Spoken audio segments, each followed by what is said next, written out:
यहाँ पर आपको एक अहम खबर दे दें कि वज़ीर आज़म इमरान खान ने सऊदी वली अहद शहजादा मोहम्मद बिन सलमान से मुलाकात की। वज़ीर आज़म सऊदी अरब के दौरे में है। इस मुलाकात में बाहमी दिलचस्पी और दो तरफ़ा ताल्लुकात पर गुफ्तगू की गई।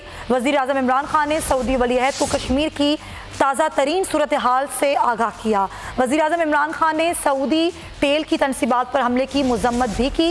वज़ीर ख़ारजा शाह महमूद कुरैशी, मुशीर ख़जाना हफीज़ शेख भी इस मुलाकात में शरीक थे। मज़ीद जान लेते हैं शहबाज अहमद से। जी शहबाज, बताइएगा। जी बिल्कुल, ये बड़ी अहम मुलाकात है इमरान खान और सऊदी वली अहद मोहम्मद बिन सलमान के दरमियान, जिसमें वज़ीर आज़म इमरान खान ने जिस वक्त मौजूदा बशर की सूरत हाल उससे आगाह किया और बताया कि इस वक्त भारत मुसीबा कश्मीर में इंसानी हकूक़ की पामालियाँ कर रहा है। और इसके अलावा ये भी बताया कि 5 अगस्त को भारत ने जो गैर कानूनी तौर पर एक तरफा फैसला करके जोग्राफी हैसियत जो कश्मीर की तब्दील करने की कोशिश की, पाकिस्तान उसके खिलाफ जो है हर फोरम पर जो है वो अपनी जंग जो है जारी रखेगा। साथ ही इमरान खान ने यह भी बताया कि 27 सितंबर उनकी तकरीर होगी यूएन असम्बली में। उनको जो वाज़ेह मौक़िफ़ नकाती के मौक़िफ़ होगा वो मुख्तलिफ़ कश्मीर पर करेंगे, जिस पर जो है मोहम्मद सलमान ने जो है जिस वक्त इंसानी हकूक़ की पामाली हो रही है उस पर शदीद तशवीश का इज़हार किया और पाकिस्तान कोर्ट के उन्हें यकीन दहानी करवाई। इस मुलाकात में इमरान खान ने जो हालिया आयल तनसीबात पर जो हमला हुआ है उस पर भी